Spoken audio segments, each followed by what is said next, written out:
Hello, this is Gio. Hey, what you're looking at right now is a tree, a little tiny potted tree. It's actually a maple, and I didn't actually originally plant this tree. I think a bird or squirrel planted this tree. I had a dead bush that I was about to get rid of in that pot, and kind of like on the side there, one day I started seeing this tiny little tree grow. And so instead of just pulling it up, I sort of just kind of transplanted it into the center of the pot just to see what happened. And sure enough, in a few years, it grew to the size you see here.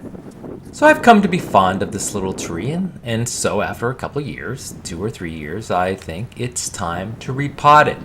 I think that it still has a little room in its pot, but I think I kind of want to put it into a bigger pot so it can grow without disturbing it in the future. So I went ahead and got some potting soil for the tree. This is potting soil especially for trees, shrubs, and actually even roses here. And I went to buy a pot. Now this is the biggest pot I could find. It's a real wood barrel planter, and it should do the trick. It's you can kind of see the construction here. Nice sturdy construction. It's about as deep as the original pot that I'm transplanting it from, but it's significantly wider. Now normally I would try to save a nice ceramic pot like this, but as you can see, this pot already has a pretty significant crack, and so saving this thing is not really an option. So I'm just going to kind of bust this thing up and just kind of carefully remove the shards from around the tree. And anyway, with such a large plant like this, it's generally good practice to just kind of break away the existing pot around the root systems, like I'm doing now. If it's a plastic pot, also just cut the plastic around the root systems. This just helps the plant because you don't really want to tilt the plant over and kind of try to force the soil and the roots out of the pot. It's much easier just to break or remove the pot from around the plant. So as you can see here, it's not too root bound. It's starting to get a lot of roots, but I think in probably about a year, it would probably start overwhelming this pot. So it is actually a good time to do some repotting. Now I am doing this in late winter when you notice the tree doesn't really have any leaves.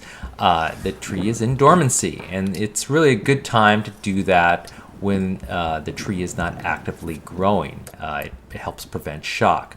You can see here that I'm just kind of measuring to see how much soil or the height of the existing soil and how much depth I have for the pot.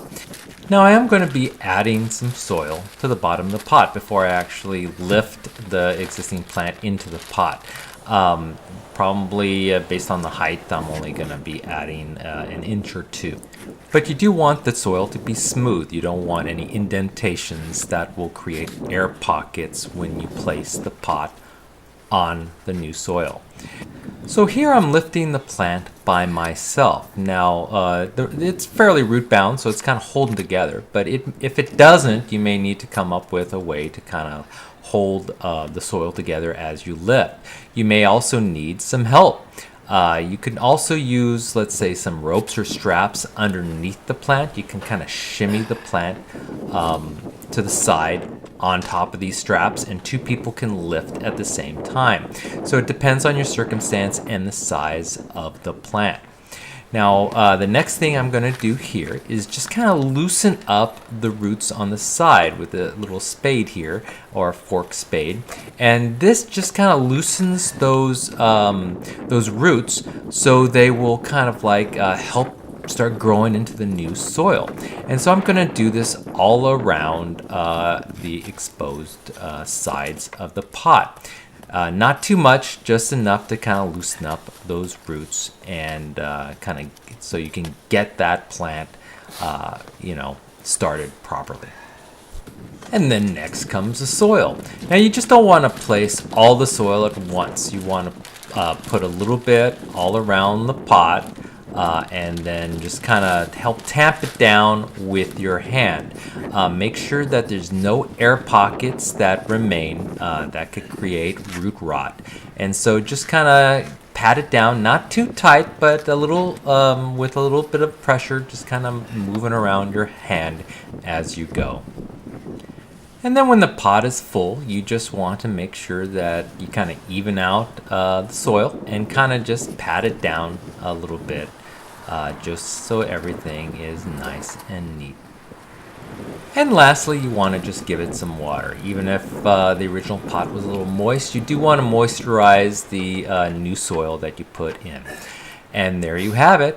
I hope this video helped you out. I hope you have some luck repotting your own trees and shrubs. And I will see you next time. Bye-bye.